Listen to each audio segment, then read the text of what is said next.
Good afternoon. This is your mini lecture for week number 3. It covers chapter 4, a lot of information in there and a little bit difficult to try and decide what to bring out for the lecture, but I have selected some main points. Chapter 4 is talking about sensation and perception, and it's really important that you know the difference between these two terms because it really encompasses all of the different senses that we're going to talk about this next week. So if we look at sensation, we look at how our body detects a stimulus. Now, the interesting thing about this, at least to me, is that a lot of times this is unconscious. If you're thinking about what's going on in this lecture, you're probably not paying attention to what's going on in your environment. So take a second and just think about your environment. What do you smell? What do you hear? What do you see? Some of you might have a soda there or some other drink. So, what do you taste? How is your body moving? And think about that. Before I asked you to look at your environment, were you aware of all the different things that are going on in your environment?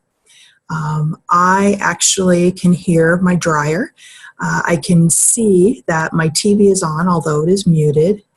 There is a car that just went by my front window. I am a big Febreze plug-in person, and so when I started to look at my environment and using my different senses, I could smell that. And so those are some different things that happen when we're talking about sensation, is our body's availability or ability to detect a stimulus in the environment. Perception is recognizing that stimulus.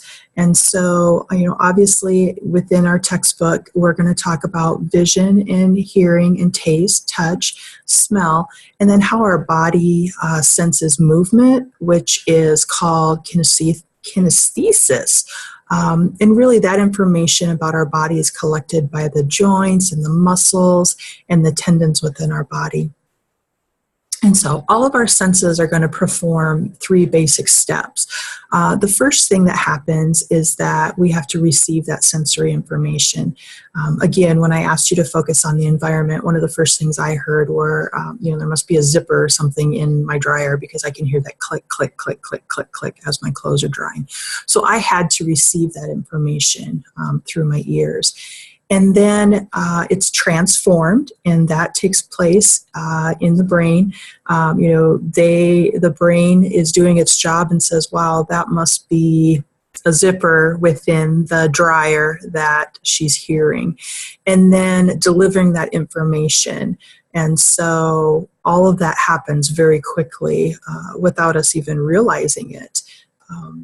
According to the signal detection theory, we look at a person's expectations, their experiences, motivation, and alertness are all going to determine or influence that detection of a stimulus. So remember, the signal detection theory was in play when you were asked to think about your environment. Some of you may have immediately looked at what was going on around the room. Some of you, because of your background, because of your motivation may have chose to listen to what's going on in your environment. And so all of those different experiences are going to help you or your body determine the detection of that stimulus within the environment. And there's another theory called sensory adaptation. And really what that talks about is that if the stimulus doesn't change, your receptor cells basically don't notice it. So that's called sensory adaptation. A perfect example of that is I shared with you that I'm a Febreze plug-in junkie.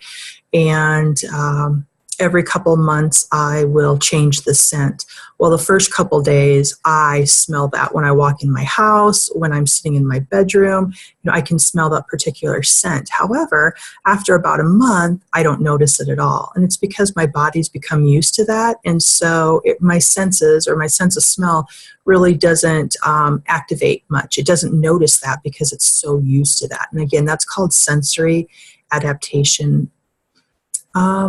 You have to remember that if we're in a room full of people and we are all given the same stimulus, that it could be interpreted differently according to that person and the perceptual sets that that person has. Again, maybe smell is very important to you, and so when you walk into a room, everybody is going to have the opportunity to smell that same smell, but maybe you notice the smell and they don't. And it has to do with their experiences and what's most important to them. There's a lot of information about sight and touch and taste within our textbook. If you have questions, please remember to contact me and we can talk about that information.